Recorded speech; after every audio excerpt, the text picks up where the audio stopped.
dangerous than an army, he said. He also said that every generation needs a revolution, Jimmy. The American dream is just that. Just a dream. War is a continuation of politics, only by other means.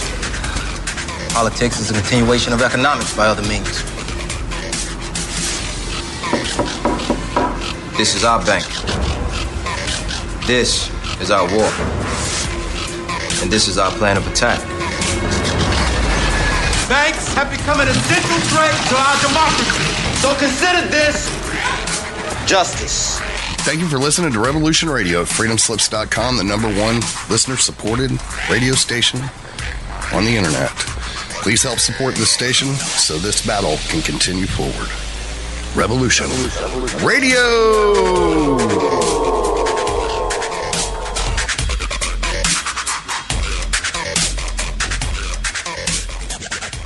The opinions expressed on this radio station, its programs, and its website by the hosts, guests, and call-in listeners or chatters are solely the opinions of the original source who expressed them. They do not necessarily represent the opinions of Revolution Radio and freedomslips.com, its staff, or affiliates. You're listening to Revolution Radio, freedomslips.com, 100% listener-supported radio, and now we return you to your host.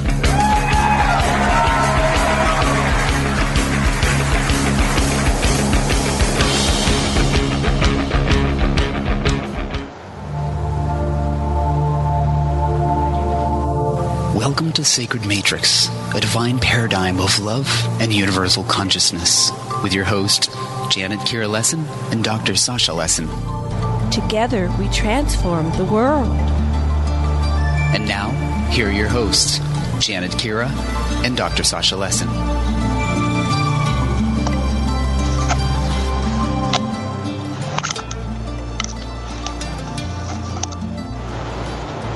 Hello, everybody, and welcome to the Sacred Matrix on Brazil at Revolution.radio.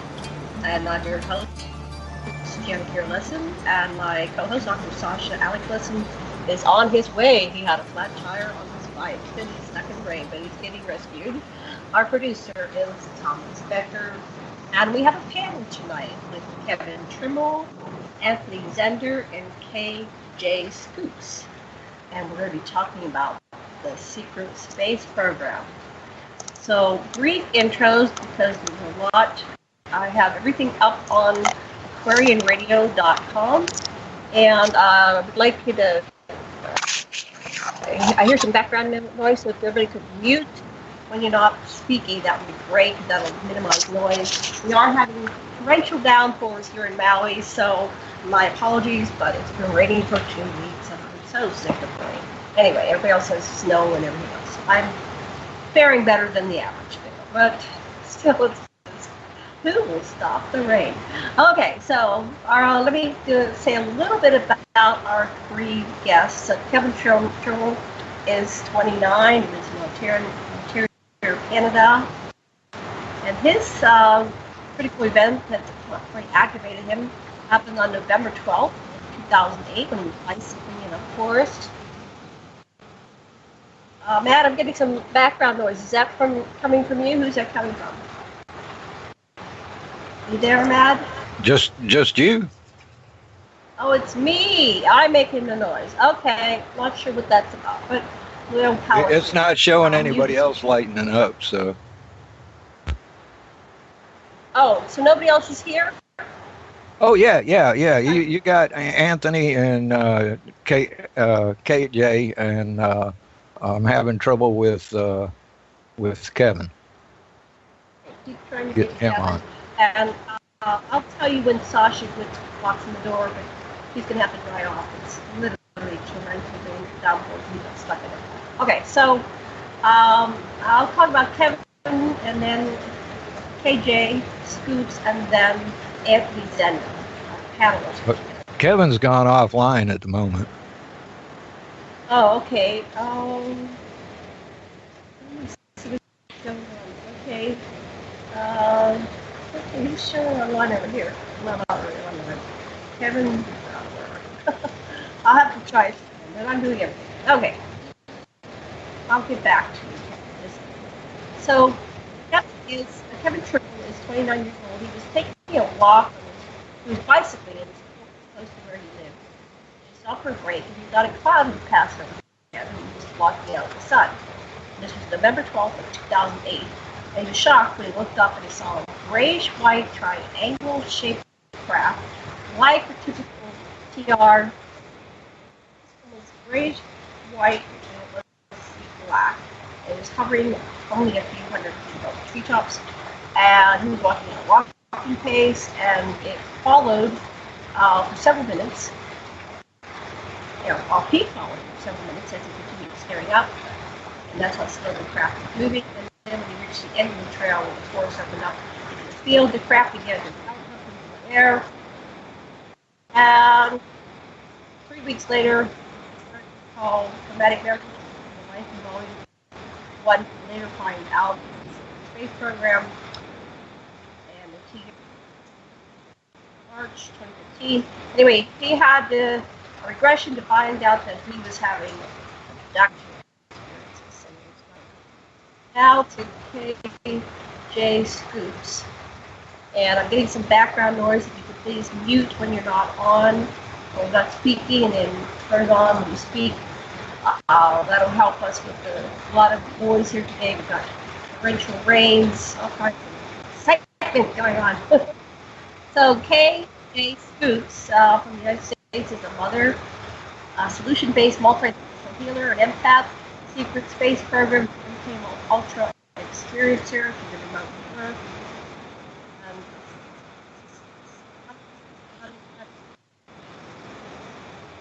And I'm hearing a lot of background noise. I don't know if you can hear that, but I'm hearing it. She naturally born with untrained psychic awareness and underwent years of studying and mentoring.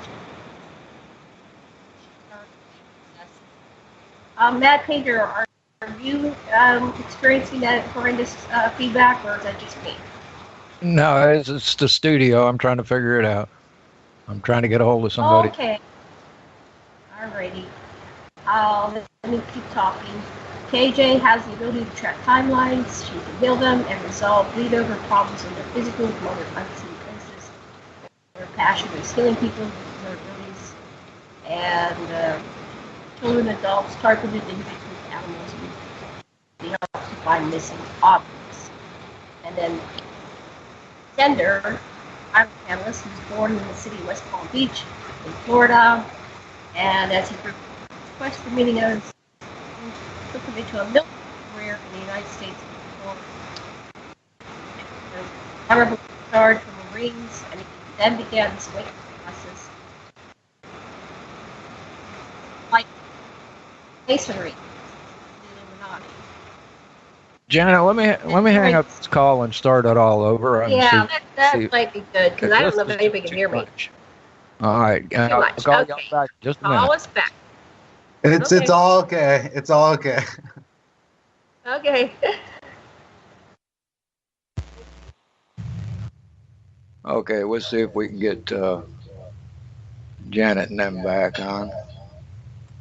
It sounds a lot better now. Of course, you might hear a little echo.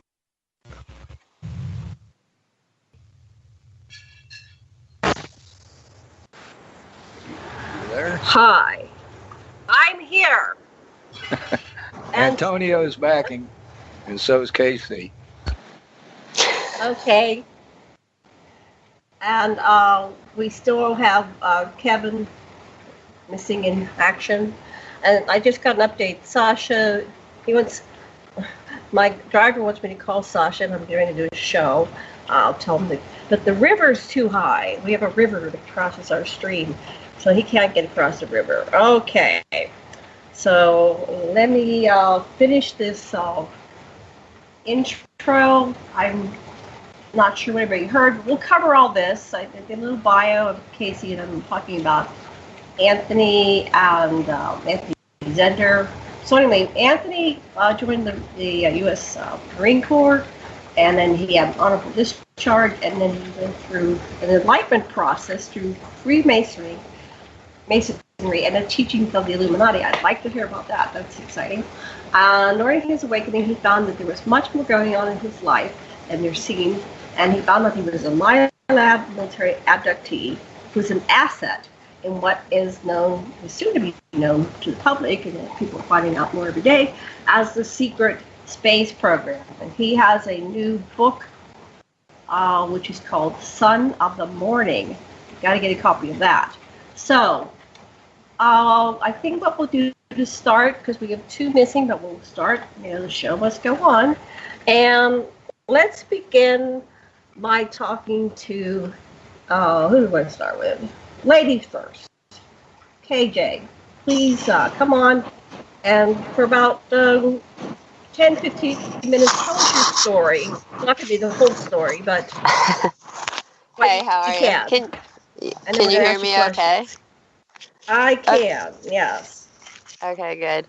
Yeah, the three of us, when we get together, we commonly have interference with when we record anything. So we're used to this, but my name's KJ. I wouldn't really know where to begin with my story, but I didn't really have a big awakening until I started looking into why things were happening to myself. All through life, I've kind of always had things happen, so many that I wouldn't know where to begin at this point, but I guess I could start with in 2010 and 11, I started noticing a lot of shorting out light bulbs and electricity. So I thought it was me doing it, but I kept, explaining to people this was happening, and they're like, no, it's just electronics, it's electrical issues. So I've always seen like visuals of ghosts,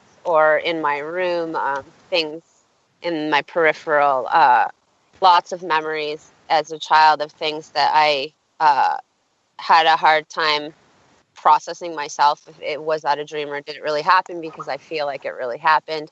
And it wasn't until I just thought that maybe every person was like this, but it wasn't until later on when I started noticing more things happen, and strange things, where I started to, it was actually, I'm older than Kevin and Anthony. So, well, I don't know how old Anthony is, but I was around before the internet. So we didn't. I'm 41, so we didn't have the internet when I started waking up to stuff. Yeah, so we would experiment with all kinds of stuff. Ouija board, all that stuff. But I kind of just gravitated towards other people that would listen to me. And I have a lot of memories of seeing ships and being on ships as a child. And I have a lot of remote viewing memories of being used to remote view as a child, where I would see situations that were unpleasant. I have memories of kind of what they call militarized remote viewing, where you're connected to somebody on the ground. So I would overlook overhead and see actually children being taken and stuff. But but as a child, like I thought it was a dream, but it was so real. It bothered me. I would contemplate it for, I think I was like 9 years old is what I remember. And I would remember sitting there thinking about it all day long, like thinking this actually happened. How did this happen? So yeah, it's strange how to explain how it looks, but it looks like you're looking down on the scene. So these are things that instances growing up, but it wasn't until like later on, 2012, around their time, things started really happening. And I was in a time in my life where I was very angry, and I was in a hardcore band at one time. So I had a lot of anger. So anger, and everybody knows in the programs, they trigger your abilities more when you're angry. And so I started like blowing light bulbs, and I couldn't keep a phone very long. It would short out and stuff. So, and then I started having physical attacks that were invisible. I had extreme astral experiences, overlooking different things that I could get into at another time. But right. And yeah, so I got connected through people just by doing research, and then I found people that I recognized, and So I approached them, and I got connected with other remote viewers and I learned about how, I'm not just the only person that does. I've always been interested in things like the SLI effect, or street light interference, the ability to short out street lights. People call them sliders. That was kind of called sliders. Yeah. So yeah, that's where I started learning about like how people are, and then I started learning about how, remember that Toyota incident where all these cars were like crashing into things, and Toyota had released a statement to the public that it was electromagnetic frequency. Electromagnetic. Uh-huh. They were theorizing that was it, but they didn't want to say it because it was pseudoscience. But they did release it in a press conference saying they can't confirm it, and that like blew my mind because I was like, wait a minute, this is the SLI effect. This is emitting energy off your body and making stuff happen like by accident, or maybe not by accident. Later on, I found out more about like the MK Ultra programs. That memories start triggering fast, and you start recognizing other people. So it's a very long story, but basically, I kind of came into the community through the shadow aspect, not the more loving spiritual side. So I kind of dug straight into the rabbit hole and was like mesmerized. And I started, listening to what everybody had experienced. And I noticed I remembered, wait a minute, I had that experience too. And then, when I first started learning about more secret, the term secret space program wasn't kind of around until later on, when people started digging deeper and deeper and finding out there's a lot off planet and on planet. So I have 2 children. I do work a full-time job, and my children's father is also in programs as well. So you can imagine, like, life is never boring. But I had learned over the years how to kind of recognize attacks and remote attacks, and I had children, and then they were getting attacked. So I kind of just had to figure it out. So I did become a healer at a certain point. It was more for not I didn't become a healer necessarily on purpose. I didn't know I was going to be a healer. I kind of did it to help my kids and help myself, and then I realized that I could help other people as well, and I could tap into my abilities, because in the secret space program and in the MK Ultra program, this is where they train you for a lot of stuff. I was used for my psionic abilities and my tracking abilities. So, with that being said, I've also experienced a lot of mind wipes, blank slating done to me too. So I've had to track. And then once I really learned how to tap into my abilities, it's been much easier. But at the same time, the more you tap into your abilities, the more you're kind of seen by, the covert technology and all these, there's things you hear about. It's, you get targeted. And so I help targeted individuals, and, and I also have to help myself too. So I have to do a lot of self-healing. But yes, I do. When I met Kevin, I recognized faces right away. But then I kind of just have to figure out, how do I know them? And it's usually not a past life that I recognize them from. It's from like being on a mission in the secret space program. So, which happens a lot more. I get a lot more of those bleed overs. So I recognize Kevin from being on a mission with him, that got triggered by his interview when he talked about what he had seen. It triggered the memory that I had, which was a piece of his story. So, and I know Anthony from a completely different time in the secret space program. I've been in many terms, and so can you still hear me? We've lost Janet, and I'm trying to get her back. Casey, can you tell us the first time you experienced this? What you felt? It's KJ, actually. What do you mean? The first time I experienced when you realized that you were involved in this kind of program? Yeah. Well, you're always wondering, am I involved? Because you don't really think you are. You don't want to believe it, but then you're fascinated by the topics and you can't stop learning about it because it resonates so much. So, I would say I had a pretty good idea that it was true, but not many people have physical evidence.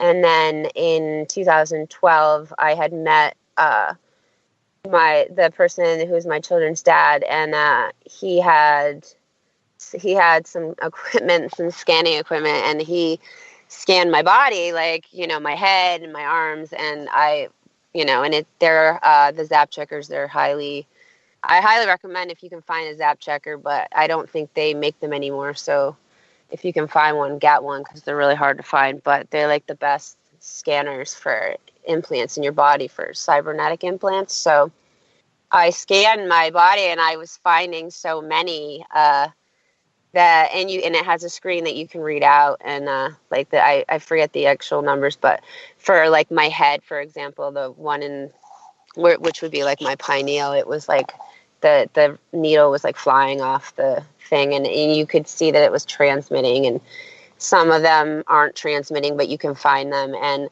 I had them at all pinpoints in my body, and a whole bunch in my skull, and then my elbows, wrists, hands, legs, knees. And that was like the big telltale moment for myself, because it kind of, a lot of people are like, oh, nobody has any implants. I'm like, oh, I had I found 21, on my first scan. So yeah, that was a moment. I kind of sat there for a second, and then I cried. I had a good cry for a good 5 minutes.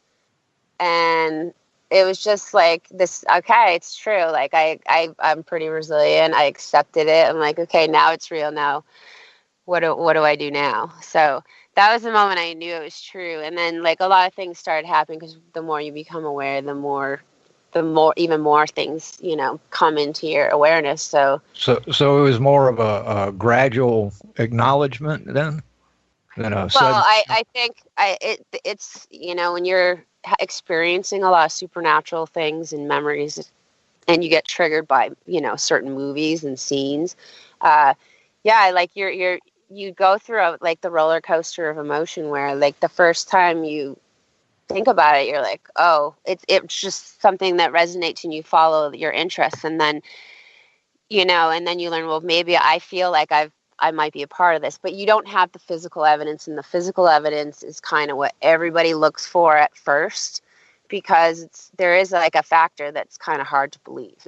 It's kind of unbelievable, you're like, this can't be, because we're so conditioned and brainwashed as a society to believe that this is all nonsense, and a lot of people have been put away for these ideas. So you kind of learn after telling a few people your opinions, and everybody's been told, oh, that's crazy, you're nuts. And I think we've all experienced it, but all of us that are into this topic. So right. About 20 years ago, they call you a nut if you said you'd seen a UFO, let alone anything else, and now it's more accepted to say it.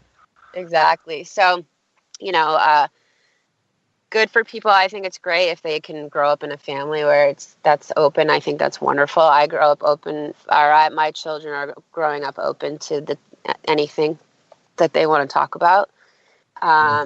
They tell me things about the moon that I know they've never seen anywhere, like on a movie or TV. So I listen, but you learn pretty quick who you can talk to about it and who you can't. And, the more and I got to give the internet credit, because before, once the internet started up, and I age myself when I say that, I'm really not that old, but I'm going to try getting Janet back with her phone and see what happens. They're having quite a bit of storms there at the moment. I think she might have answered. I'm here. I picked it up on my phone. I didn't know how that would work. Is it working okay? Yeah, she comes through great. I was brain dead, so I didn't think about calling your phone. Well, it's my Skype. I turned my phone back on, and I go, I was just trying to reach you. Like, call me on the Skype on my phone. Yeah, my internet is down for the computer. It just we've had so many storms. Well, and, I had KJ tell us about her, when she first realized that she was involved in this program, and she explained it out pretty good. Yeah. Oh, excellent. I'll have to go listen to it later to get the story. But, okay, so let's pass we have a little invisible talking stick that we pass around. Let's pass it to, Kevin, do you want to go next? Or do you want to give it to, what's his name? Anthony. Yeah, Anthony. I'll give it to Anthony. You there, Kevin?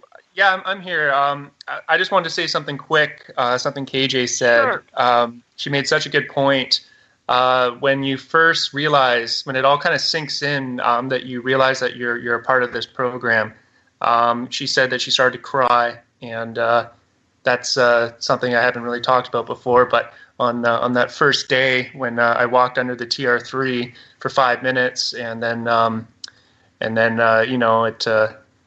that's when I got picked up and dropped back off, and I was in shock afterwards. But when I finally made it home that night, I just started crying uncontrollably. Like, just that night, it all just came like rushing back. But it was this emotional bleed through that happened. It was just this heavy emotional feeling that you couldn't help but cry. And I didn't even understand why I was crying, because typically when you see a UFO, if it's just a UFO sighting, your response isn't to cry. If you just see a UFO. This was different. This was, you walk I was walking underneath this thing for 5 minutes. Then I went into shock. Then later that night, I made it home, and then I just got hit with this like wall of emotion, and I didn't understand why I was crying like the whole night, because again, that's not a normal response from seeing a UFO, and also too, it's not like I thought it was alien, so it wasn't like scary in that way. I knew it was government. I knew it was just a top secret crap I had witnessed, and to come home and cry like that it's not typically what would happen. So I just thought that was interesting that KJ mentioned that, like, when the bleed through started to happen, and it all kind of sinks in that you're a part of this program and it's real, that crying is actually a very normal response. I just thought that was interesting that she mentioned that. But and I just wondered, when you were talking, I just began to wonder. I wonder how many regular UFO experiencers are actually experiencers in the secret space program, because I'm much older than you. I could be your mother or maybe your grandmother. I'm 64, right? And I was like this first generation. I've been at the underground base at Johnson Atoll. So we didn't know how to assemble all this. That's apparently where the Serpo Gray Ebens were. They had many species there, and I was engaged with them because they called me the key. So we have our rules, I guess we have. But I don't want to go diverted to me right now, because let's keep the spotlight on you guys. But I think this is something that we can talk about for many, many shows. We're only going to get to a part of it, but go ahead and tell us a little about your story. This is a separate entity, a show on itself. I don't know how many people have listened to the previous one, so let's just start, with some background as we build this series and connect the dots, okay? Why don't you go ahead, Anthony, and kind of explain who you are and your background? Yeah, definitely. Thank you, and thank you guys for having me on the show. Thank you.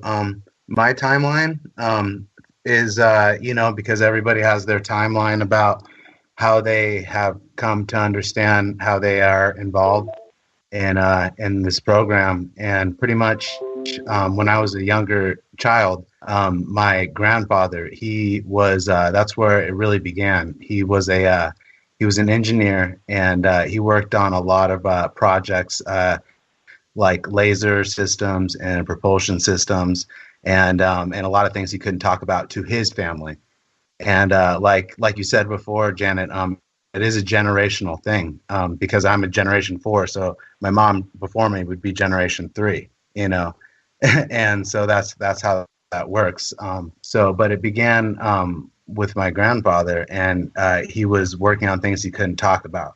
But as a young child, I can still go back to those memories, and I'm very lucid. And I remember seeing some of the things that he was working on. You know, he would always be listening to, you know, Art Bell and things like that, you know, about aliens and all that, but he could never talk about it.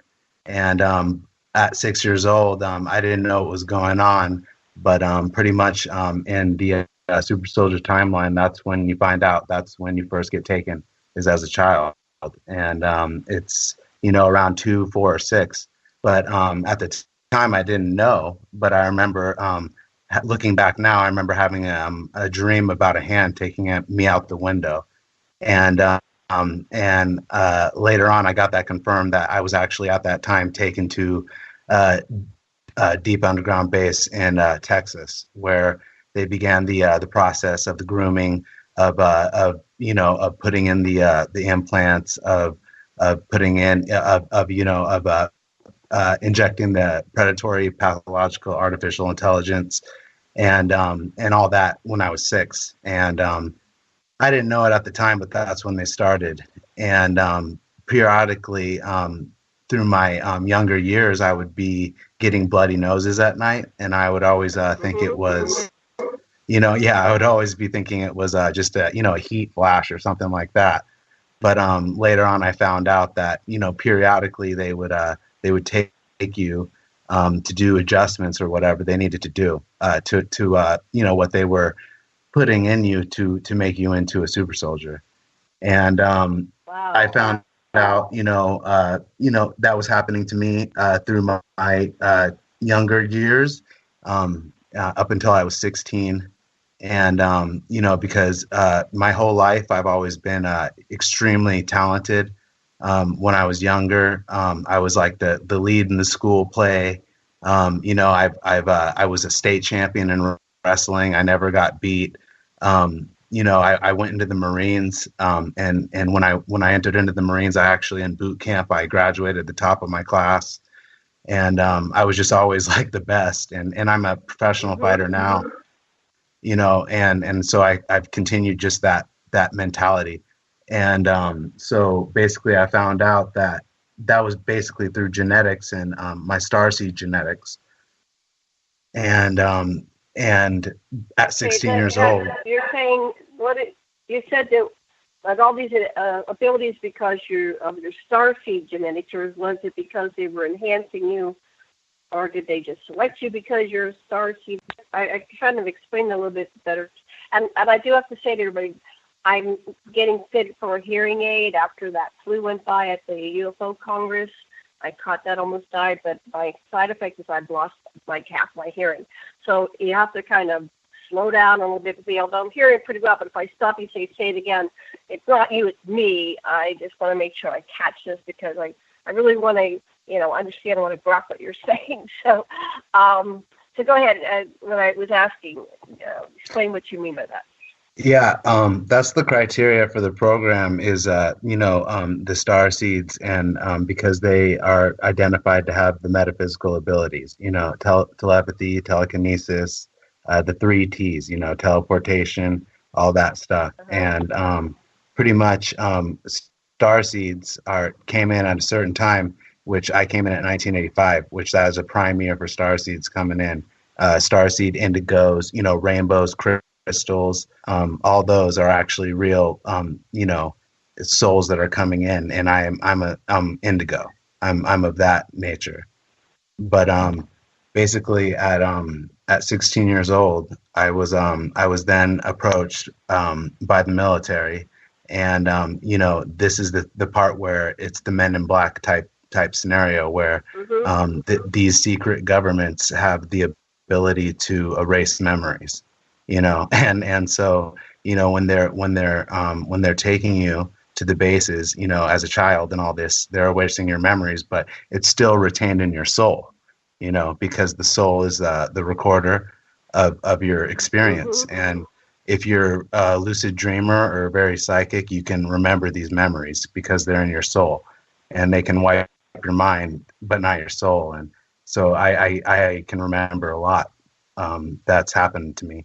But basically at 16, that's when the Department of Naval Intelligence, which is a secret department, which is based off of Operation Paperclip from the Nazis coming over in World War II.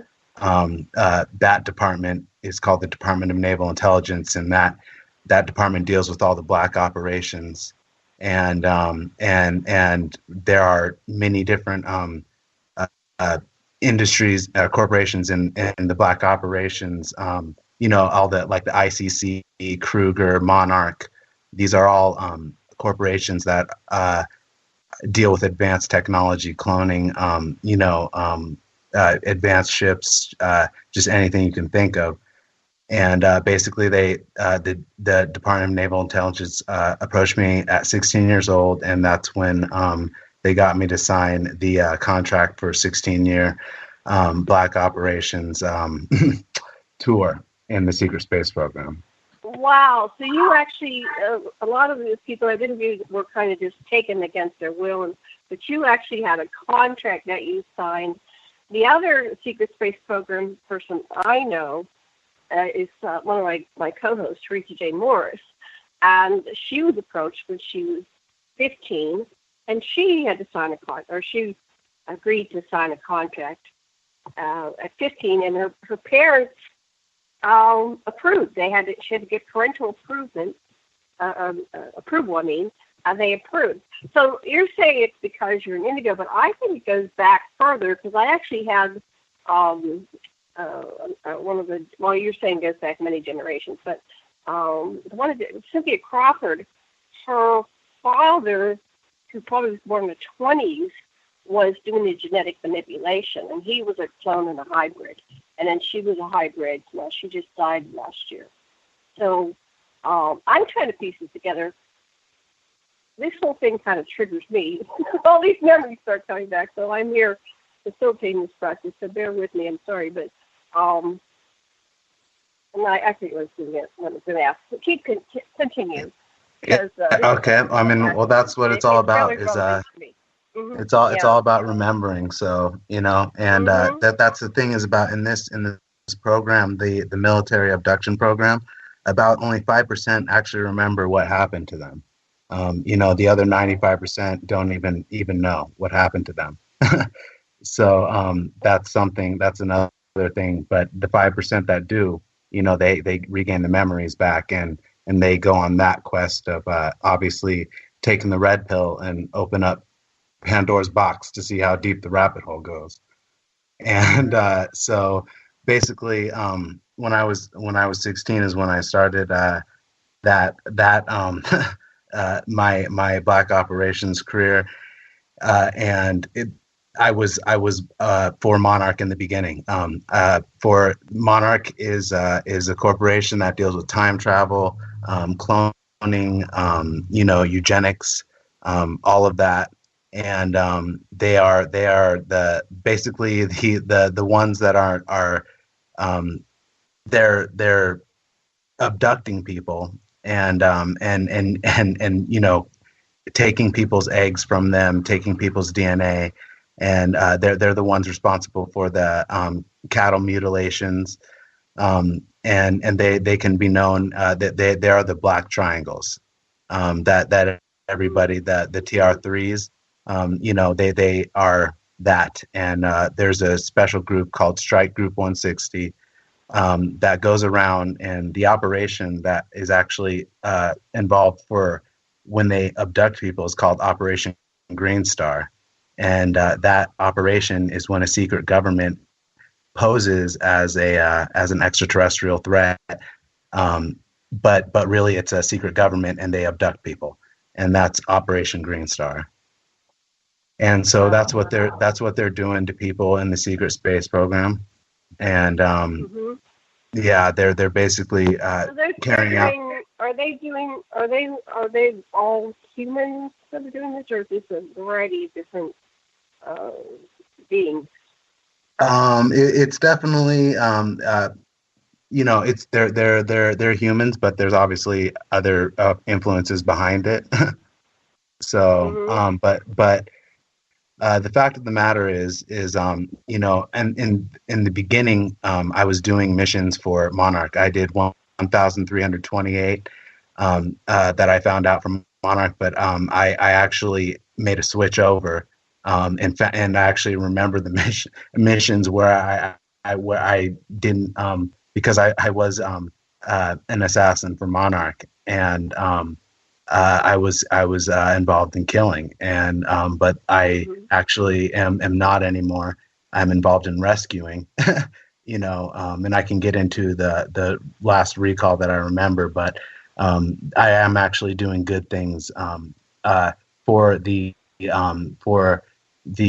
greater good, because that's the group that I'm involved in. Kruger is involved with other secret societies like the or like the White Dragon Society, who are all involved with the Galactic Federation in bringing down the Cabal and bringing about the real New World Order. So you said the white triangle. What did you call that again? Say that again. The White Dragon Society. It's an Asian. White Dragon Society. Yeah, it's an Asian family. They're a very wealthy family. They're the secret societies. They all hold the technology. If you look at the 9 veils, it's all about piercing the 9 veils. And once you get to about veil 4, you realize that there's secret societies that are behind everything, that have the technology to do interstellar travel and all this stuff. So you have to pierce the veils if you and most people don't. They come to the world and don't pierce any veils. Right. So so the White Dragon, are they the Chinese, or you're just saying they're Asian? And then the Red Dragon. Yeah, they're an Asian secret society, but they're involved. Benjamin Fulford, they are involved in bringing down the Cabal. Like, that is what is happening right now. Okay. If you look, so then I mean, like right now, that is exactly what's happening. And you can QAnon. There's a map that came out, a cartography map of the whole entire conspiracy, and it connects every single point in the conspiracy for people to see that there's actually something being done behind the scenes right now. Okay. And that's actually that's the ANON. Is that a website?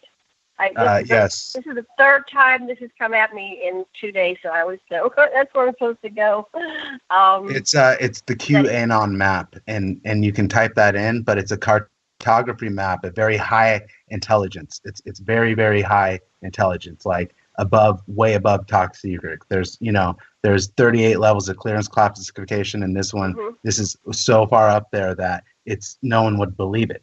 That's how far up there it is. But if you can connect the dots and look at it, you'll see that it's the conspiracy unraveled, and then you'll see that there's a force behind it that was obviously able to unravel this, and that's how we know that this is happening. The Cabal's going down, and it's. So let's define that. Let's, as they use on the news, let's unpack that. Who are the Cabal? Because that's just thrown around, the Illuminati, the Cabal. Okay, I'll just say right now, Hillary, Bill, George Bush, those people, they are the Cabal, and they are reptilians. They're at the top of the pyramid.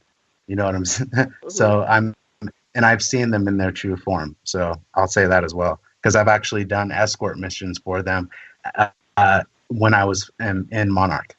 And I remember the memories of actually being in the back of a Suburban with Bill and Hillary and escorting them to different parties. And I remember seeing them shapeshift. Was Reagan one of them? And Reagan's good. Reagan was doing the right thing. He was with Kennedy and everyone else. And that's why he almost got assassinated.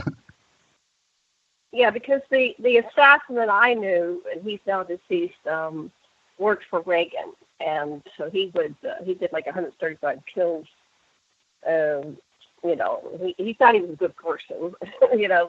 That's not a good person. I mean, it's killing is not the way to peace. Not a good thing. But he said it was people like, they got identified that this person would, do something horrendous for, I don't know. I don't know how they decided, but Reagan apparently talked to him every night because Tom Morris was part of the previous generation, and he was in area, or wherever it was, wherever that was, where the Roswell craft was.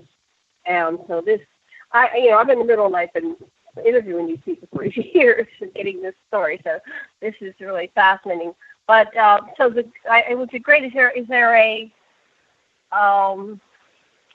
okay? You're saying read this map. It looks doesn't really look like much that I pulled up. So I will have to go.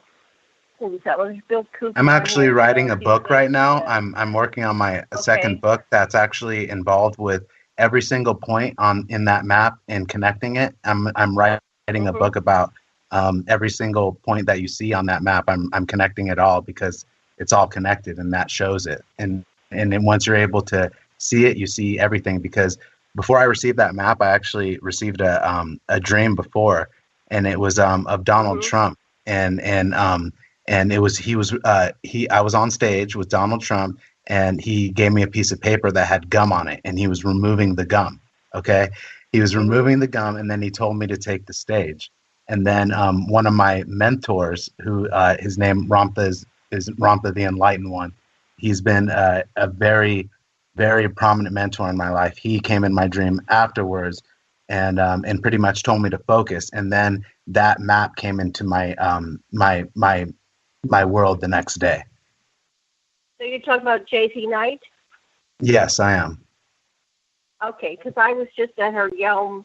I was at her place when we were flown over to do the Yelm UFO conference last summer. That's awesome. That's Ramtha is I can talk about Ramtha for a long time and the influence that he's had on me, and it's very important too, because he's actually involved with backing Trump. Because when Trump actually, you can see it on the when back in December on Fox News, there were 2 UFOs that were photographed with Trump's airplane, and that's when Trump actually saw the technology, and then he knew, and then that's when he started getting brought in to the secret space program and what's going on. The things that Hillary and Bill and all of them have been hiding, all the trillions of dollars have gone into this, and he knows about it now. And now he's going to be bringing it back to the people, and that's what he was talking about. And in his inauguration speech, when he was talking about bringing it back to the people, because he knows what it's been all about. Well, I have to just put it out there, and we're all here adults, we can talk about it, but I do not like the man. So I'll just say that. So there's lots of no, I'm not saying he's a good or bad man. I'm just saying he's the man because if Hillary would have won, we would be in a war with Russia. We'd be in a different timeline. But he was the one to not be seduced by the Cabal's influence, to be able to break this and allow us to. My hypothesis, my theory, my whatever I'm getting is that he's part of it. That anybody has over $1 billion is all part of it. They're all the good old boys club. And they all, they have their little fronts that they put out to the world, but behind the scenes, they're all in bed together. And that's what I'm getting. So, my friend is George Reed, and he said back in the day, they wanted him to become the financial advisor for the next president. And he says, oh, well, who's that? And then he said, well, it's Jimmy Carter. And he goes, well, is Jimmy a Democrat? I never heard of him. Is he a Democrat or Republican? And he says, well, it doesn't matter. He's just going to be next president. And, we have everybody. They're all of ours. They all belong to us. So George Green invented the the derivatives that crashed the financial market. Now he's on the way to try to make up for what he did, because all these people that lost their homes and their mortgages did so because he invented the system that they implemented. So there's a lot of karma going around here. But I just want to caution that I don't have the answer, but the information that I've been getting throughout the years is that don't trust anybody that has over $1 billion. Just don't trust them. They're all together. And then my husband and I are Anunnaki researchers, so I'm interested I'm interested in going back through this timeline. Like, where are the Anunnaki? We have all this information that some left. I think it's Marduk right now is the head of that pyramid. Yeah. Sorry, I just want to chime in for 1 second there. Go ahead, next person. Go ahead. About the Anunnaki. Like for a long time, the Rothschild family, they were the ones that were at the top of the pyramid, and they kind of like controlled the inner circle families, and that it was like that right up until recently. But like around 2012, this civil war started within the inner circle. And that's where you have like all these different ICC groups fighting amongst each other. So like Kruger is one of the ICC groups, and they kind of bought their way into power temporarily. And the Rothschild-Rockham family, they're really good at doing strategic retreats. So they'll allow an inner circle family to temporarily take power, and they will kind of retreat to the shadows for a little bit, and then that way people kind of let down their guard because they think, okay, like now we have a different faction in power, things are going to change. But what will happen is once Trump is like out of office, then they'll just put someone back in power that is actually a part of the Rothschild family. Now, hopefully, we have a window of time where hopefully we can steer the timeline so that history doesn't repeat itself, and we don't have like the Rothschilds back in power, because they are the mid-level managers of planet Earth, and they were put in power by Amun-Ra Marduk. So you're absolutely right about that. But there's this civil war going on because there's so many different factions and there's so many different programs running out there that they've become so powerful in terms of technology, doing trade with various ET species, that they actually have the power to take on the Rothschilds for the very first time. So there's this massive civil war going on. So I just wanted to mention that it's very messy and complicated right now.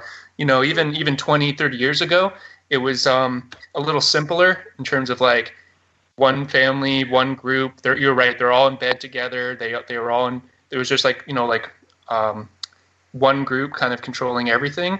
Not counting the Fourth Reich, of course, but they're more off planet. But anyway, the point is now all these different ICC groups are actually starting to fight with each other, and they're actually losing containment because of this civil war.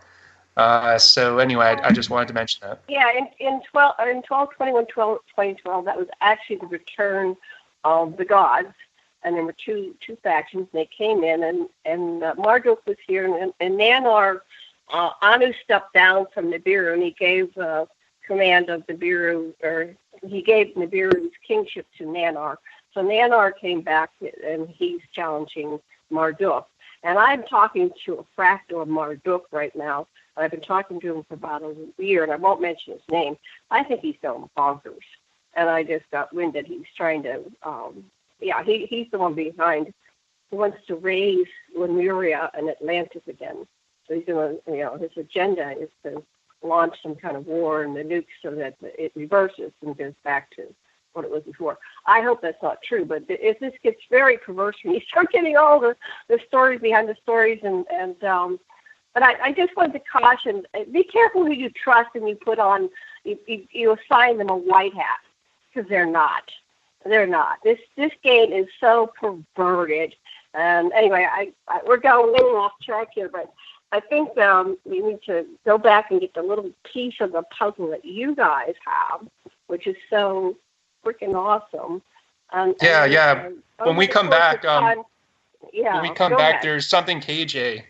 She knows something really profound about all three of us. Something called the 1979 gamma ray incident, and I think when we come back, we should give her a chance to talk about that, because that's a recall where. Go ahead. Go ahead. We got about a minute before the break. Go ahead. Okay. So basically, they have looking glass technology. They kind of knew this was going to be going on right now. This is why there's so many programs in place. So they created programs like Project Oak Tree, where they knew all these spirits were going to be coming into the planet, and they had to find out who was who, and basically it's all based on who you are genetically, soul-wise, what your potential is.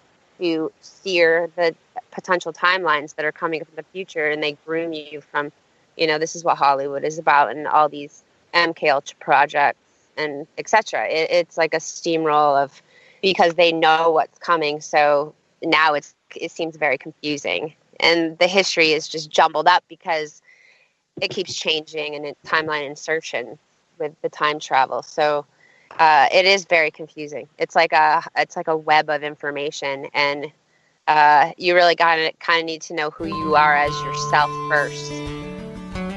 Yes, and that's a great time to break here. We'll be back, KJ and everybody. Listen to what is Sacred Matrix, Scene 5, Sacred Matrix.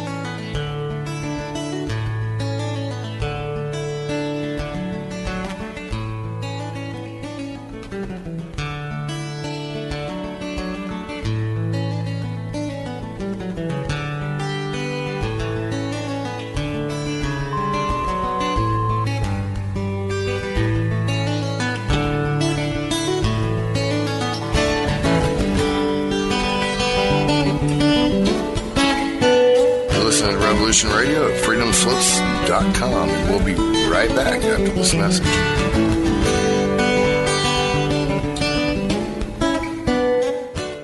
You need some more speed records in this day and age. You need coverage. Coverage? Oh, you mean them little root weevils that crawl around popping off cameras in your face? Those root weevils write history. Many of you know that quote by Jack Nicholson in A Few Good Men. You can't handle the truth. Well, you can, and Event Horizons will give you those truths. So when you're mad as hell and not going to take it anymore from that memorable senior network, you'll know just what to do. We will draw you in and become your news addiction at Event Horizons. Join us Monday through Friday from 10 a.m. to noon Eastern Time at freedomslips.com. At Revolution Radio.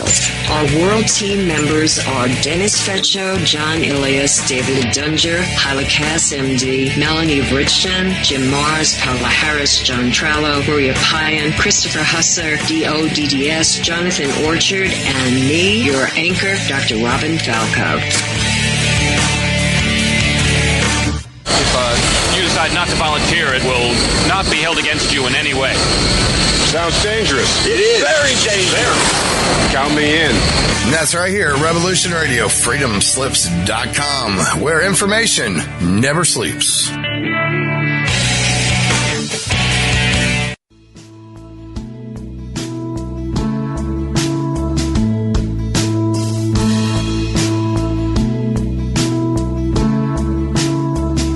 Is your data safe?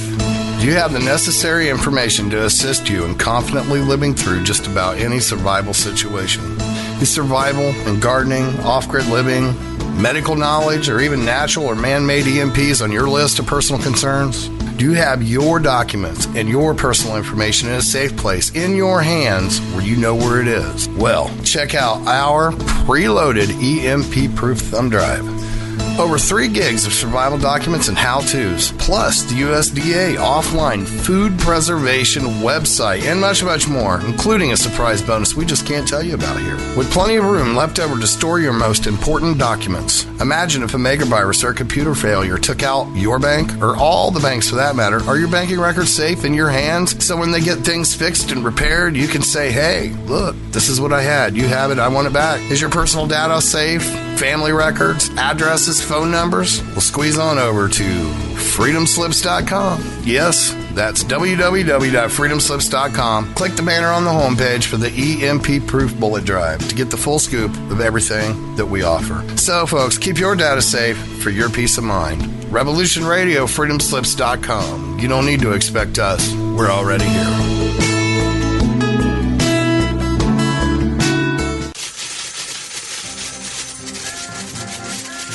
In breaking news, a visiting Syrian diplomat reported today that their population is evolving rapidly and advancing into a 5th dimensional consciousness. They are seeking peace with all cosmic cultures, which may mean that the Earth will be asked to join the prestigious Galactic Federation of Light Alliances. Please join Debbie West and Michael Hathaway on Lost Knowledge. Saturdays, 3 p.m. Eastern Standard Time in Studio A.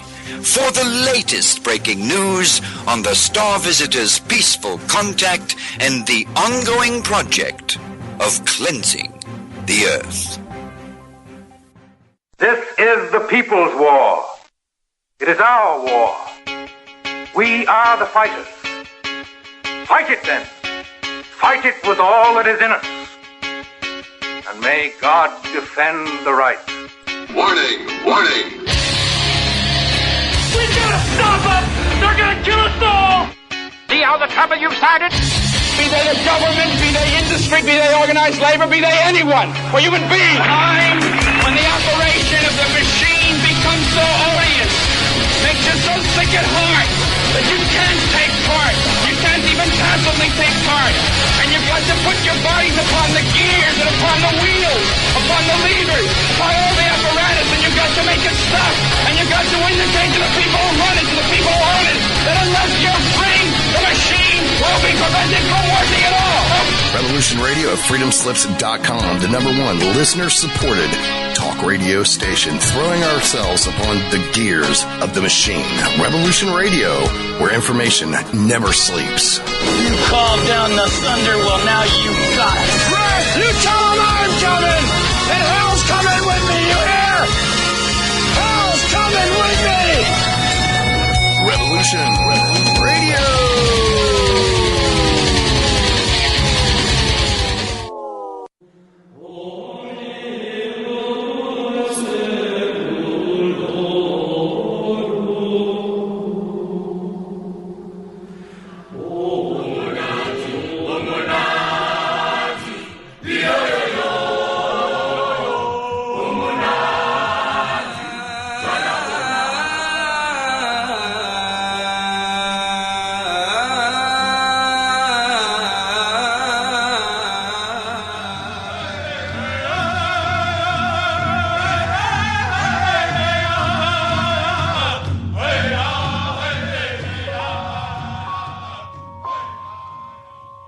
Join Revolution Radio every Wednesday, 8 p.m. Eastern Time on Studio B for Momentary Zen with host Zen Garcia at freedomslips.com, the People Station.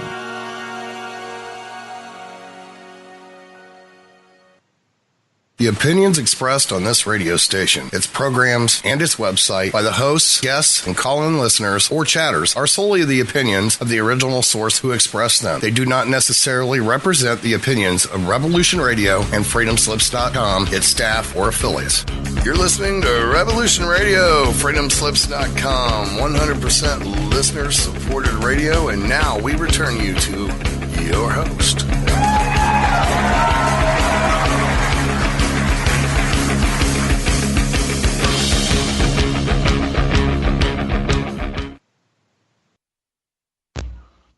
Well, that didn't work. I'm going to have to get this all set back up again. Boy, this can be fun sometimes. I think Janet has joined us back. I'm here. Are we live? Yes, I'm here. Okay, good. Let me do our little welcome back. 1 second here. We had a little glitch. Sorry. What's happened?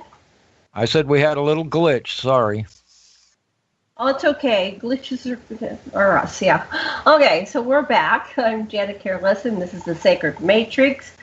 And my co-host, Dr. Sasha Lesson, will not be joining us, it looks like, but he may come in last minute.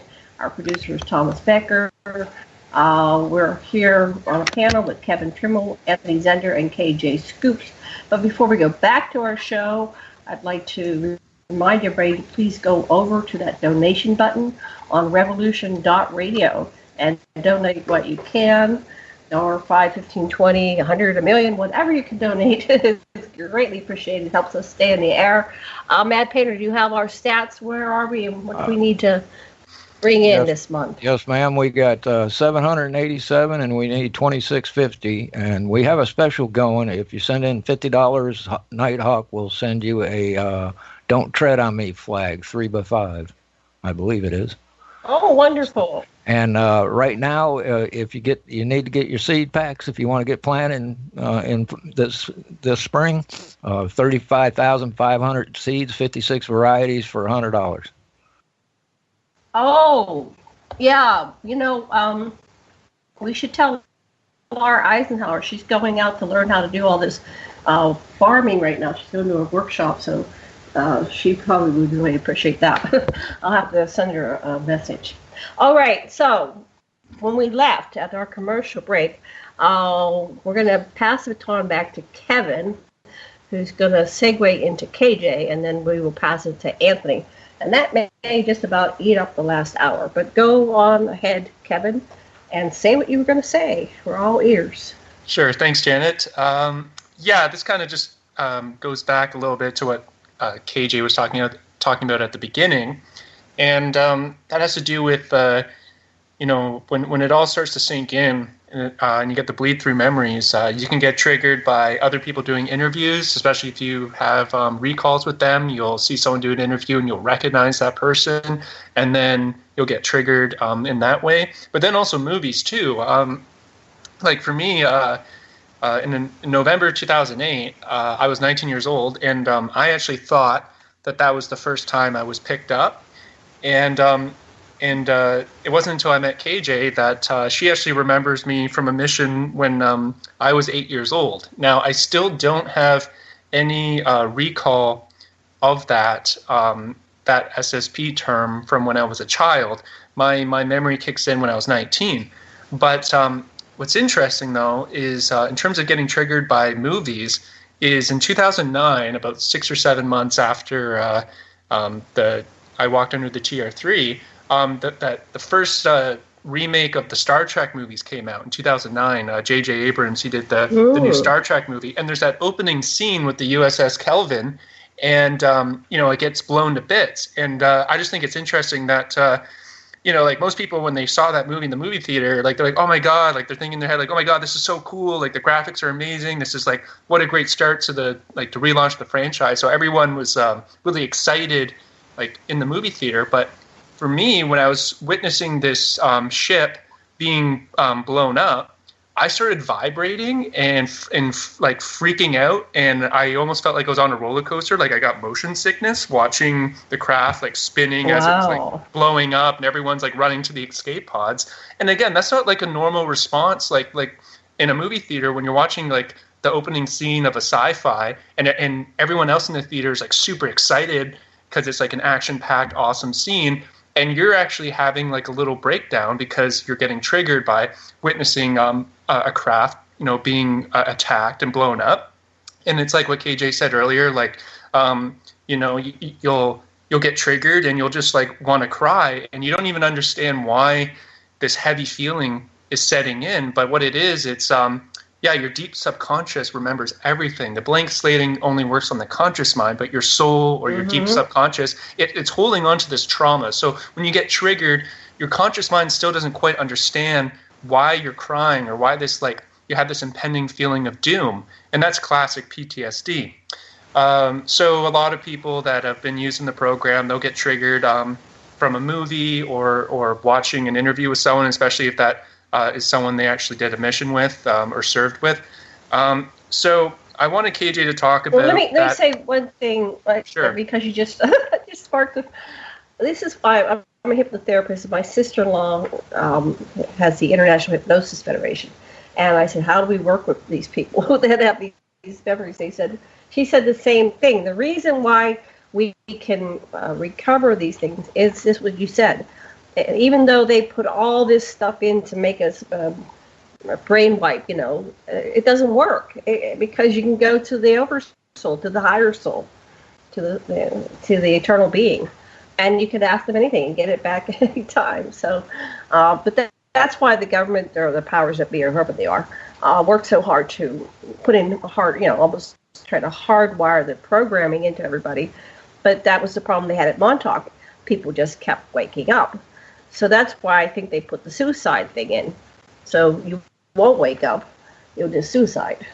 But then again, as Penny was saying, that death is not an option. If they want to revive you, they just revive you, right? So, okay, finish what you were saying, and then we'll pass it to KJ. Sure. Yeah, I just wanted to point that out that you can kind of gauge your responses if you've been through been through the program. You can kind of gauge your responses because they're not going to be quite normal, like getting triggered by a sci-fi movie or like seeing a UFO. And you start to cry. It's because it's triggering that memory of being abducted, or it's possible you were actually taken. This is something that's come through in the channeling that Karl Mollison has done, where people, they'll say like, oh, like what really happened during that UFO experience when I was camping and we saw the UFO hovering over the lake. And then when someone does either quantum healing hypnosis or higher self channeling, they'll find out that UFO incident where they thought it was just a sighting, it was actually an abduction that occurred, but they weren't conscious of it. They just remember the craft showing up and then leaving, and the middle part is actually gone.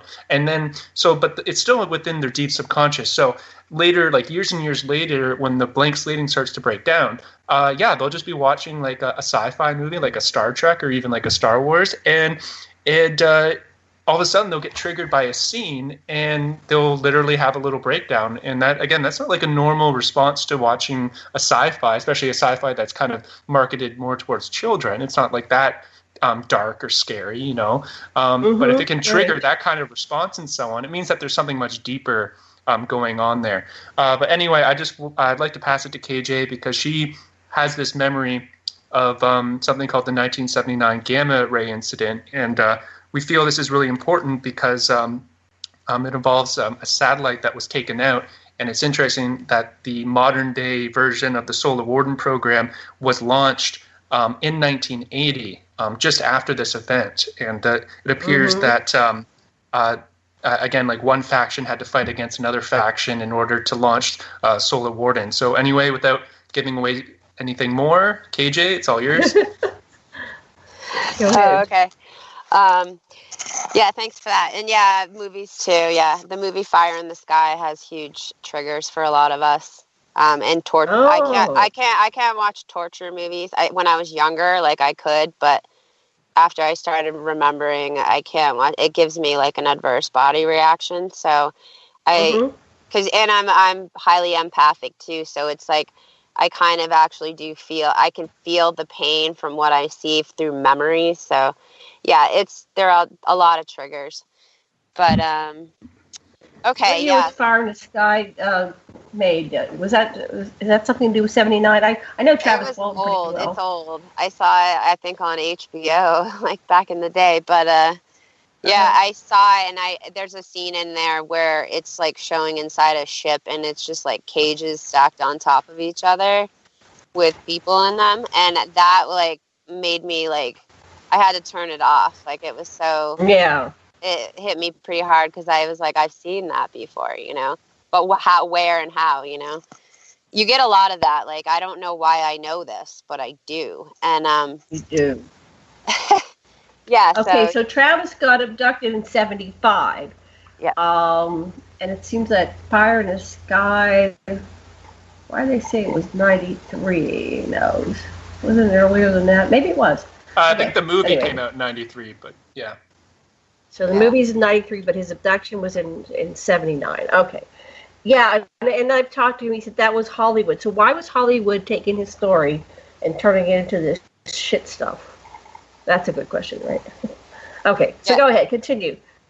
Yeah, I think Hollywood has free reign to kind of show us all potential timelines. So you can literally find a movie anywhere, somewhere that has some sort of memory or seems like it's like your life. There's a lot of potential timelines that they try to kind of get into our minds, and that's more confusion, you know. They can further pinpoint who we are by our interests and all that stuff. So they know who we are before we got here. They know we're coming. They knew who our parents are. My mom was generation 2.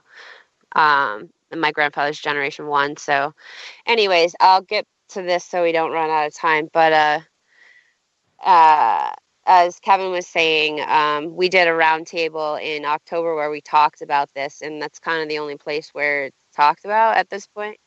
But I knew about an incident that happened in 1979, and I had the memory originally had been vaguely in my mind, but I had the first super soldier person that I had like learned about was Duncan O'Finian, and his story about being in Vietnam had triggered this with the way he described it. I was like, oh my God, like, why does this seem so familiar? So I'll get to this incident. So basically, there's a whole bunch of people that were involved. I would say 22 children that I can see. I don't think there's any more than that, but I've been trying to tap into more about it. All of these people are different ages on this like organic timeline that we're on right now. And I believe this is the timeline that has like a lot of offshoot timeline, a secret space program terms. And it's kind of, I believe everybody needs to stay on the organic timeline. But we were, basically they take you at an early age or up, usually, I've seen it before 1 year old actually, and then up to an adult, they still take people. But these children, basically I was taken out of my timeline at age 9 and sent on to a secret space program term. And all of the other children on this list also at different times were taken wherever they were taken, and they were trained in whatever it is that they were going to do. In this case, it was basically a psionic ability that everybody had training in. And at one point in history, they kind of gathered up all the kids on their terms, and they brought them to San Diego in 1979. And that was done through a jump room technology. And there's a naval base there, Point Loma, which is a submarine naval base. And they loaded, by the way, too, the children always jumped with a guardian. So we all had some sort of guardian, and it's somebody that's like a parent or a family member, or somebody that we know. And they never go alone, and they're in altered states. And they went with us, and it takes about 2 hours, I believe, from San Diego to Australia in a submarine. And they brought everybody there, and it's a place called Exmouth, and that's spelled EXMOUTH, Australia. EXMOUTH. So wait, you were in a jump room, and then you're in a submarine. How did you get from one to the other? I got confused there. So all of these children are from the future. So we all were on our own time wherever we were. So I haven't tracked like what times everybody was on their terms, but they took those kids, kind of grabbed them up from their spot, and they all jumped from where they were, and they landed in San Diego in 1979. So this is involving time travel, temporal displacement. Okay. And I also had a lot of bloody noses as kids. And that's a sign of temporal displacement. So, so we went to Exmouth, Australia, and there's a huge facility there. You can look up pictures online. I'm not sure. I assume it's on a large energy pocket on the planet, which would coincide with children's abilities. So they got everybody out of the submarine and gathered hands. And then there was a boy in the middle, and it lasted about 15 minutes, maybe. I mean, it could have been even less. And we basically generated a psionic blast, which destroyed a satellite that was within the Earth's atmosphere, and it was within sight. So everybody on the Earth actually witnessed like a flash, like an explosion. And and so NASA released a statement stating that it was called the 1979 gamma ray incident, which is, you can look it up. There's information on it in the Astrophysical Journal in 1980, which I don't have with me right now, but we talk about it in our roundtable. And So everybody wanted to know what it was, so it did make headlines. And they didn't really have a smoking gun. They just sort of said it was an incident. They based it off astrophysics and their observations. But they said it was viewable from spacecraft. And so that was it. That was my memory. And then they... Was that intentional? Did they intend? Was this some kind of... the satellite causing some kind of disturbance or danger for the opposite. This what was is very the negative. Purpose of this satellite was here to protect us in some way, and so okay. I remember that everybody was wearing black. That's all. And then there was like a patch. We had a patch that kind of signified our group, I guess. But they put us back in the sub when we went back to San Diego. That was it. And it just is kind of like a job. There wasn't any emotion or shaking hands or reunions. It was just in and out. And then back to Point Loma. And then we just went back to wherever we came from in the future. And then at that point, I don't know what happened to everybody, but I came back to this timeline, minutes after I left. So... And that's the case for everybody, however, whatever age group. And I have the list of how old everybody was. But this happened before Kevin was born. So, and it would have been 2 years old. It was March 5th of 79, the gamma ray transient. It's on the internet. And it's coming from the normal perspective that it was. I just want to add something. Go ahead. Yeah. My guardian, when KJ was able to remote view the past, my guardian was my great uncle, and if I was 8 years old at the time, that would mean it would have been around when they grabbed me. It would have been around 97 because I was born in late '88, December of '88, so basically '89. So it would have been when I was 8. I was 8 years old in '97, and what's interesting is my great uncle, he was alive at that time. And he was in the Navy. He was a communications officer that served in World War II and also in Korea.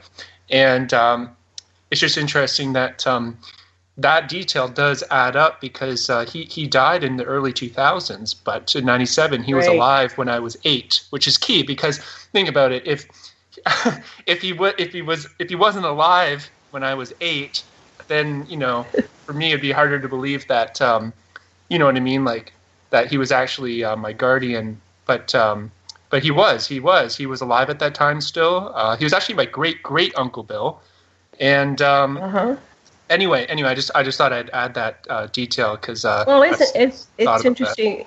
That's very interesting, and it ties in with Andrew Basiago. But Andrew's father was conscious, but Andy always went through with several times went through with a guardian, like you're saying, someone that. Yeah. And then that series, Fringe, shows the professor taking his son, and that's kind of the story that there's. Walter Bishop and Peter when they go through to the other side there. That's totally based on Andrew Basiago and his father, absolutely. And they always send you when you're under 18 years old with a guardian. Usually a family member, but it's usually a family member that, even though they are in an altered state and they blank slate everybody, it's usually a family member that also has a certain level of expertise or has been in the program themselves. So for me, the only other person that I feel in my family would have been used in the program was my great Uncle Bill, because he was a Freemason and in the Navy as a communications officer during World War II and then Korea as well. Right. But anyway, KJ, go on. My go ahead. My grandfather was also a communications expert in the military. He went to Parris Island, where you hear a lot about the Gen 1 soldiers being kind of brainwashed and the MK Ultra stuff. My grandfather wouldn't say anything about the war. I asked, but so where was I? So this is the incident. Yeah. I don't know if you want me to give the list of names because some of them are public super soldiers or experiencers or whatever they call themselves, and some are not. This was the list of 22 children. Yeah, and I can't name all of them because some of them I don't have permission to release their name. Right. And but the how other did one, you get this list? I tracked it. That's what I do. Oh, you tracked it. Yeah, wow. when I was in the programs, I was used as a psionic tracker, and like you know how you're talking about how you're in a lot of places and how do you remember, and it is part of your soul, but it's also your biofeedback that you let off. So if you can imagine, you do many terms. If you're like 20 years old on this timeline, if you add up all the years that you've been gone and back, I mean, there's people that are like hundreds of years old, technically. Right. That all carries biofeedback. So it lets off a frequency that you can connect to. This is like when you see like, a simple version of what I'm talking about is like when a psychic tracks a missing person. They can pick up that biofeedback, or like I had to find a cat yesterday. So, I try to kind of use it when I can to, if something's missing too. So you pick up on feedback, biofeedback. So, and I've known about this incident for years, actually, but I've been tracking for years. And so with this is you have permission of some of the 22 people, but we're not going to mention anybody's names that you do not have their permission. So I think it's okay. What do you guys think? Okay for KJ to name the names? Yeah, well, I Sure. talked about it on our roundtable. I listed the names, and some people I haven't talked to, but they're public. So that's kind of like I think that would be okay. Okay, so sure. And there's actually 3 that I didn't identify, but I know that they're involved, and it's a male or a female. So I haven't found them yet, but. So the first one, which I talked about, actually is Duncan O'Finian. He was age 14. And I'm just going down my list. Max Spears, he was age 13. James Casbolt, he's age 9. Miranda Kelly is age 10. I have my list in front of me. Wow. Anthony Zender, he's 10. Kevin Trimmel, age 8. Myself, age 9. Bill Brockbrader was age 7. Og Tellez was age 8. There's I'm naming the people that are more public. David Corso was age 12 at this incident. Michael Spindler, who is not too public, but he has been a little public. He was age 5. A person named Iskana, who was age 5. John Bond, who is age 9. There's another person that's male that I can't name. A person named Ghost Stone, who's age 10. And another male who I can't name. Another female who I can't name. One other male and one other female who I can't name. And then we actually identified another person since the last roundtable, which was Michelle. And she just recently became public, so she was one of the females. Wait, you're fading out. Say that again. Another person, and then you faded out. Say that again, please. Another woman named Rochelle. What's Rochelle's last name? I'm sorry. I believe it's Stanforth. She's in Australia. She's based out of Australia, oddly enough. So, yeah. Okay. Yes. Wow.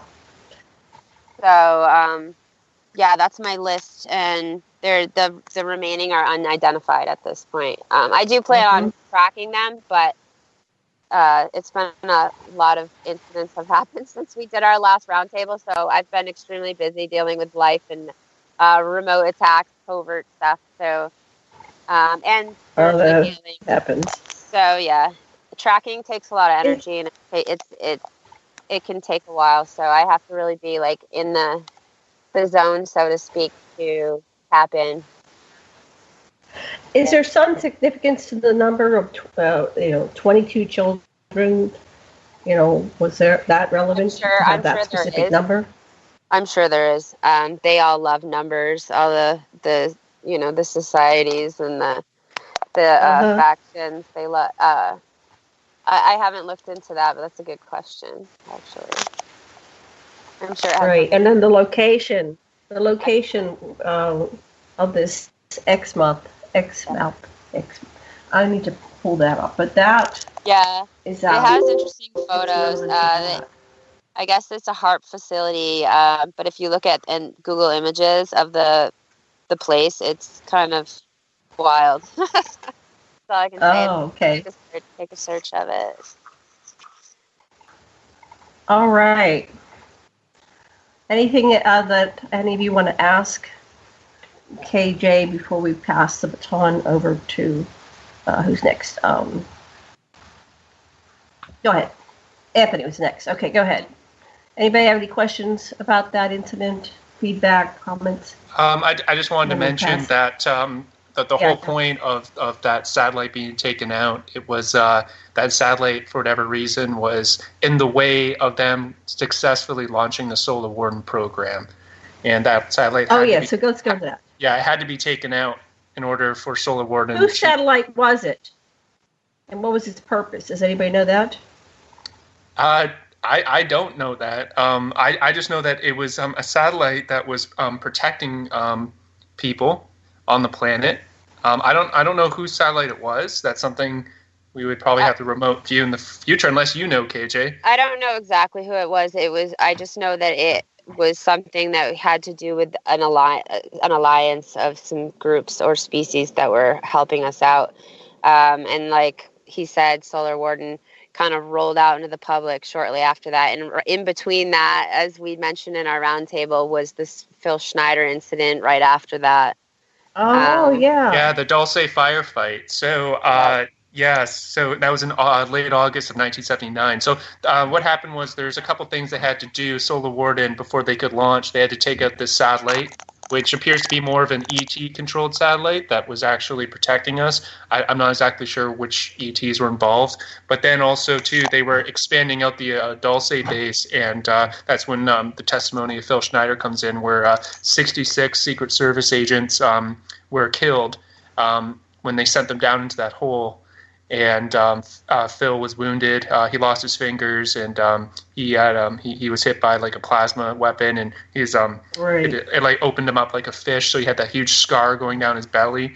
And that one of the reasons why they took him out, like was because he was like a physical piece of evidence. He was a geologist, an engineer that was hired as a contractor by the military to expand out Dulce, and he was a physical piece of evidence, and he gave that testimony in like November of '95, and then by January of '96, he was found shot in the head.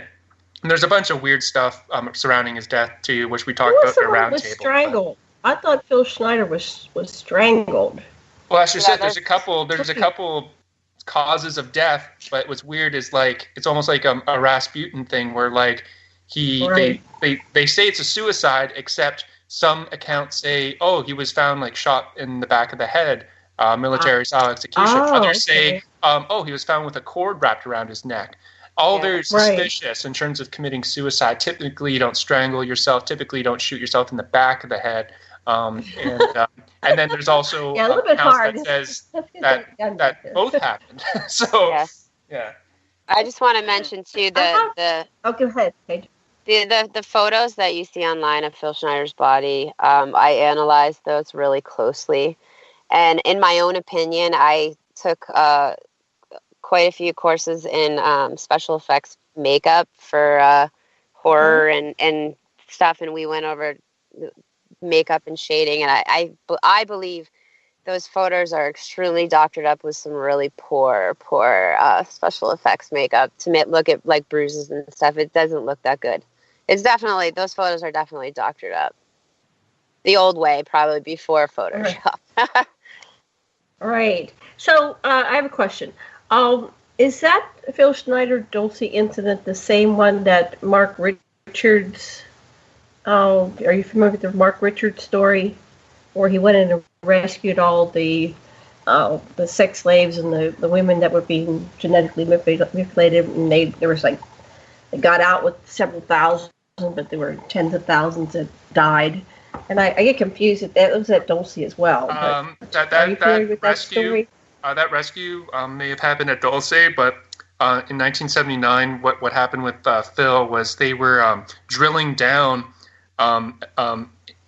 building an addition onto Dulce, like expanding, the deep underground military base. So they were drilling down, and they actually drilled down and hit a cavern where some Greys had their own internal base. And you'll find that a lot with a lot of the military will build their bases really, really close to other ET bases that they're working with.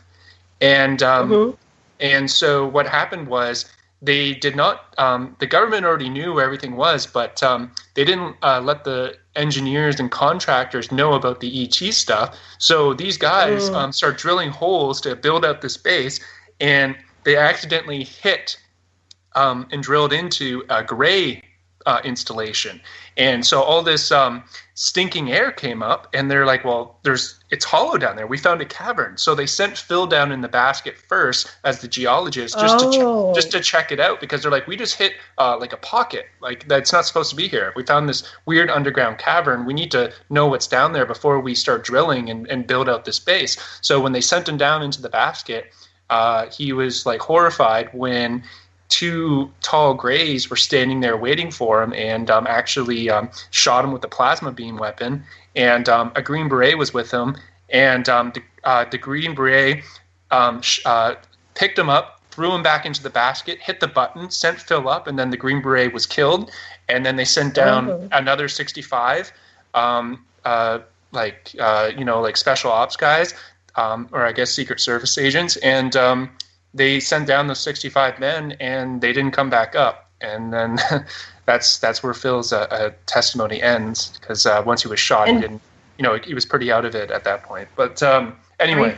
Are you familiar with Dr. Michael Wolf's story? He said he was part of that, and he got hit, and then that's why he developed cancer, and he died relatively young.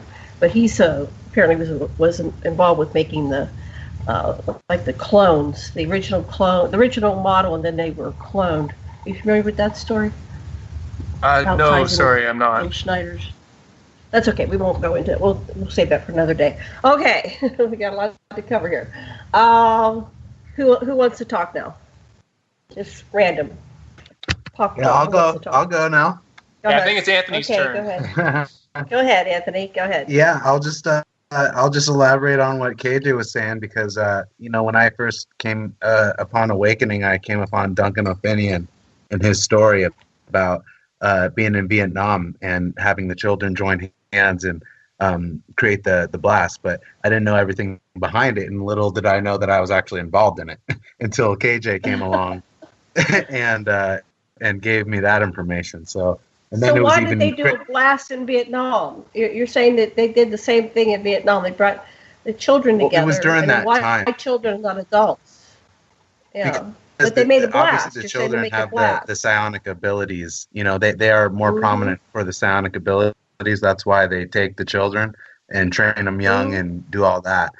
But basically, I found out that I was involved in that, and then that made me realize that, I did have the abilities, and then I started remembering missions that I've been on where I've actually been using these abilities. And the most recent one is actually, because I'm still active right now, like as a super soldier, I'm still getting taken. There's people, because I don't have a car, I walk everywhere I go. But there's handlers that I have that know where I'm at all times, and they'll show up in my path. I'll be walking along, and there'll be someone from the program along my path, and they'll approach me, and and it's very evident that they are who they are, but they're not saying exactly who they are. But that's just to show you that you're still active, and pretty much I every single night for me, I'm remembering missions. When I had my files read to me, I at the time I had been on 4,138, and every night I'm remembering those. And the most significant, the most recent one was where I was actually in London, and we were in a deep underground military base, and we were there rescuing the children in a base that were being used to abused, raped, tortured, just everything that they do to them. But I was on a rescue mission, and I had to use telekinesis and levitation, and I mean it's no joke when you have to do this because the energy that's involved in it. I mean, people. The thing is, though, is that sometimes doing noble things,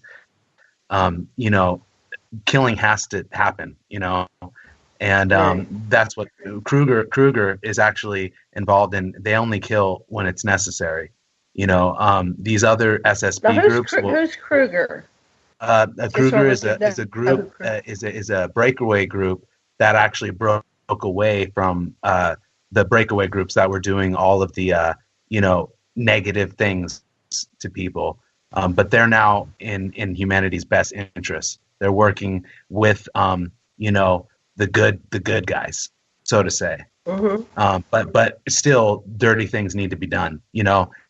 And that's just the way of black operations. And so basically, in this mission, we were in a underground military base, and I had to do what I had to do to get these kids out. They were teenagers, and I remember escaping the base, and we were on a coastline, and then I actually had a run-in with a monarch runner. And I'm actually a runner too. And what runners are they have the ability to do what is called quantum braking, and basically time can slow down. And I've had it's I can go into that, but but basically that they can move so fast that time slows down. And in this mission, I had a run-in with a monarch runner, and they're dark. They're very dark, and I basically you don't want to run into that. And this runner was obviously dispatched to stop me from rescuing these children, and wow. I had that memory recall just 2 weeks ago. So and that was one memory recall, and then another one, just to give you an example of what a super soldier is involved in, is I was on another planet, because I know through this I've been to 162 planets physically and astrally in my position in the secret space program, and so I was definitely on another planet, and it was a evacuation mission. And I remember there was obviously a force there that was looking to destroy the place, because they were discharging a weapon, an alien weapon that was obviously very powerful. Because I remember seeing it being discharged, and basically it went up into the atmosphere and came down, and basically just took out the whole town. But at the same time, there was an evacuation going on. There were ships getting people out, and it was by a coastline type town, and it was like an advanced civilization, obviously. And I was in a building, obviously getting out people when the blast hit from the weapon, and that's when I had my first memory of a quantum break. Because the blast was coming, and obviously the abilities are enacted whenever you're in danger, and the blast came, and it was just destroying everything. And at that time is when everything around me just stopped. I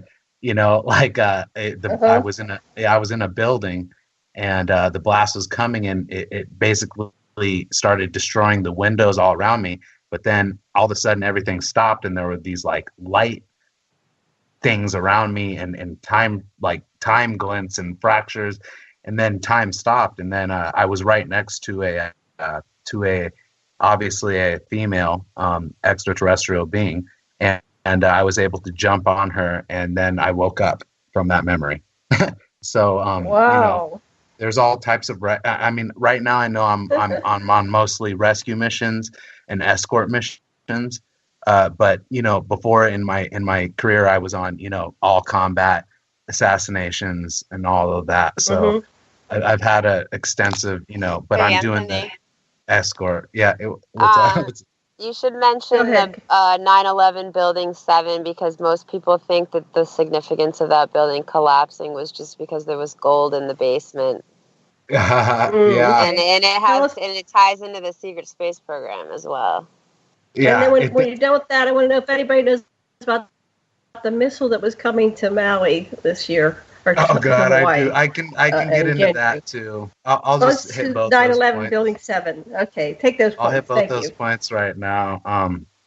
Because there was more going on than what people see with the 9/11 thing. There was obviously a secret space program involvement, and there were super soldiers there too. And basically, with Building 7 collapsing, I mean. That was a super soldier basically using telekinesis, and just blowing apart the building because there were files in that building, basically like the X-Files, which are the MyLab files, that are being hidden. And there was gold too, but and it was all about stopping the Saint Germain Trust and the National Economic Security Reformation Act. But there was a lot of super soldier involvement there. They sent in super soldiers to get the files, to retrieve things. But part of the reason why the building collapsed was because super soldiers were there using their abilities. So and then also as well. So you're saying that was an accident? They didn't intend to blow it up? There was definitely something going. There was a fight going on in there. There was a fight going on between super soldiers, and they had to use abilities which blew shit up. So it's just like Marvel comics, right? The Marvel movies. Yes, it's exactly. Everything's blown up, and it's like. Yeah, it's so we have to come up with a cover story. Well, if there's files, if there's MyLab files in there, and files on, what's going on, then.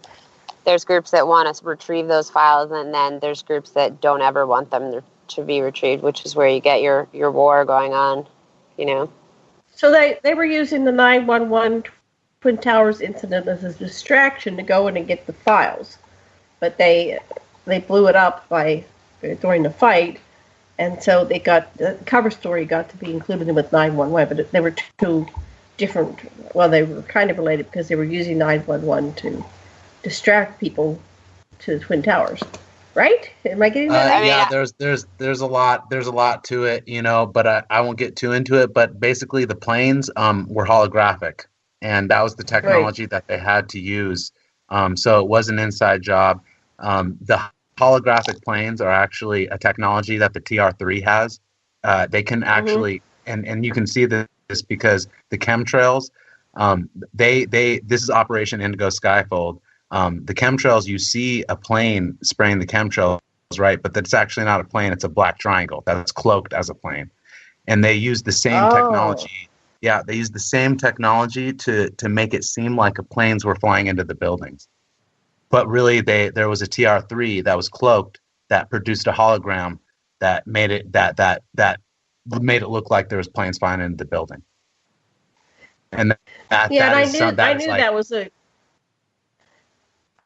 that was a lie the moment I woke up, because I worked on Johnson Atoll, and we used to clock the whatever the planes were. They would launch from Honolulu all the way to Johnson Atoll, which was 800 miles southwest of the Hawaiian Islands, and they were doing mock battles, mock war, in case somebody would invade the island. And their cover story back then was because we're disposing of chemical weapons, but now I know that was because that was an ET base, and so they had the civilian front with the military combined, to cover this whole base that was going on there. So now it makes sense, a lot of sense.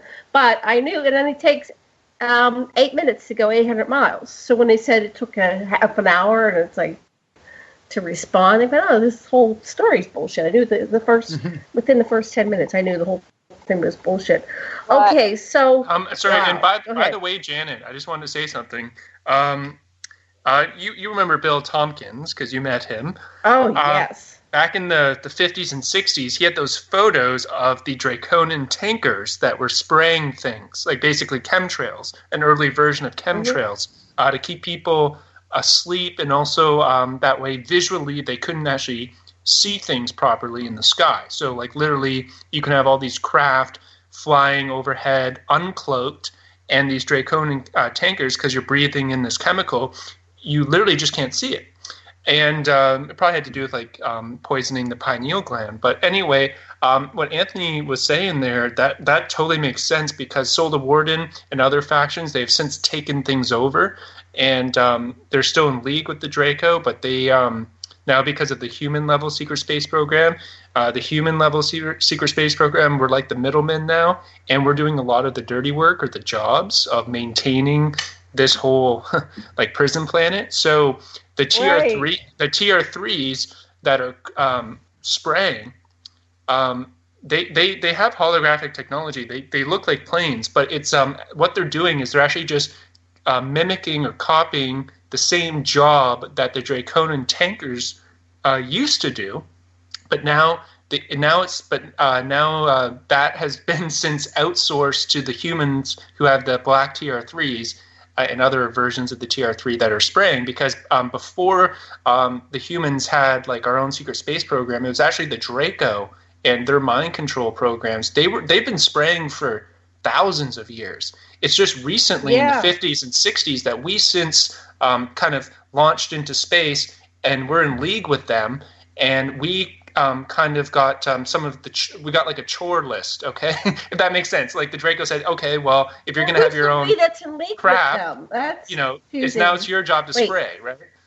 Right. See, when I saw Bill Tompkins at the MUFON conference in Vegas last July, that was like 2 weeks before he died, and I think that they took him out. He was so excited. He was like a kid in a candy store. But he kept saying, he says, you've got to get exactly what we're talking about, the spraying. He said, it's a Draco's. He wasn't making that much sense. But what you're saying, to me, makes a lot of sense. But I think we still have to unpack that a little bit more. And we're running out of time. We got just a few more minutes. Wow. So, but he kept talking to me because and this is something we have to cover, is that I have the psychic abilities. He could read my mind, I could read his mind, and he was blown away because he hadn't had that since the girls, the blonde real girls, right, that were in the project. Anyway, that's another piece of this puzzle is Tompkins, and he's gone, and they've got all this information. I know there's at least 2 books they're trying to get out, and they were supposed to have them out, within 6 months of that last one. So who's sitting on that now? And how are we going to get that piece of the puzzle out to the public? So, okay. Right. Maybe during the last 2 minutes. 2 minutes. Oh, geez, I thought we had 10 more minutes. Okay. Well, according to my clock, but it could be wrong. Matt, 2. Yeah. 2 minutes. Okay, we'll wrap it up. Okay. We can do this again. We'll talk about that as soon as we hang up. But go ahead. Wrap it up, guys. No, all right. I'll just talk about real quick. With the missile and Honolulu and stuff. Oh, yes. That was all real. That was all real. That all happened. And actually, from what I know, I actually think me and Kevin had an involvement in that, because he had a memory recall of a mission where he had recalled me in it, and I had recalled him. And it was around that time. Actually, it was a little before, so I think time travel was involved. It was in December, actually. This is what's weird about it is I messaged Anthony when I was still on Facebook. I had this recall of tracking the submarine, and I didn't. In the recall, it was all muted. I couldn't remember any audio, but I knew Anthony was in the TR3 with me, and we were tracking a submarine and using remote viewing. And then so I asked him about it. And what's weird is the missile that incident didn't happen until January, if I remember correctly. January 13th, 2018. And I was here, and I got the alarm, and it's like, shit, honey, we got 15 minutes to live. It was very surreal. But go ahead. So you're saying it was a sub. It apparently came from above. That's what Michael Sala and others have tracked down. that something came from above. So I thought it was somebody in the secret space program. It was a rogue CIA submarine, like in October. That had a nuke. We will continue this discussion in the next show, which we're going to schedule. Thank you for listening today. Much love and blessings and aloha. Stay on, guys. Stay on. Aloha.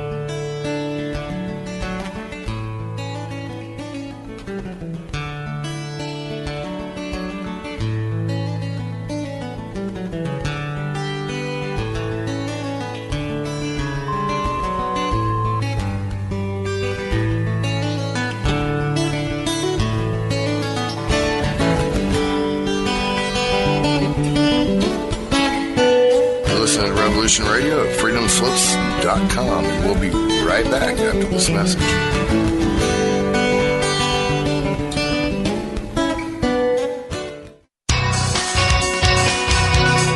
Thank you for listening to Revolution Radio at freedomslips.com. Any commercial advertising you may hear in this program is of the sole discretion and benefit of the host of whose program you are listening to. Revolution Radio does not endorse any commercial products, nor does it accept monetary compensation for on-air advertising of commercial products, nor will it ever. We are and shall remain 100% listener supported. Any product advertising on this program are considered used at higher risk, and Revolution Radio shall not be held liable for any claims or damages received from any product advertised within this program. Revolution Radio, where information never sleeps.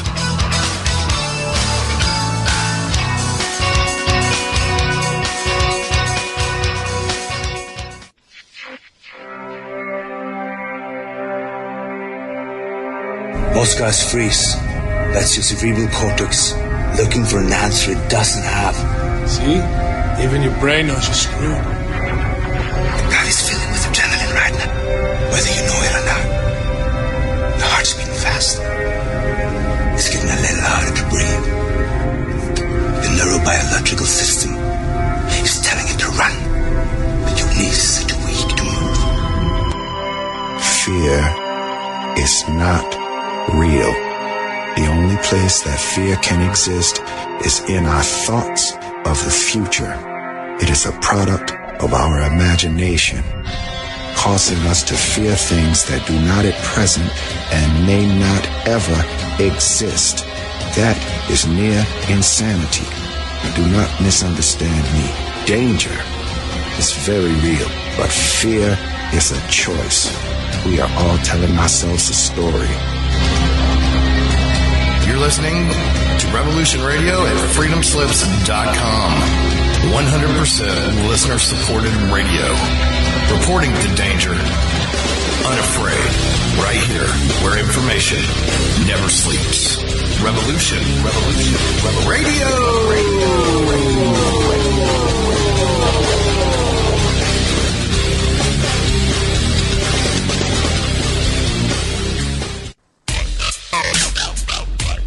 Take a look around, kid. What do you see?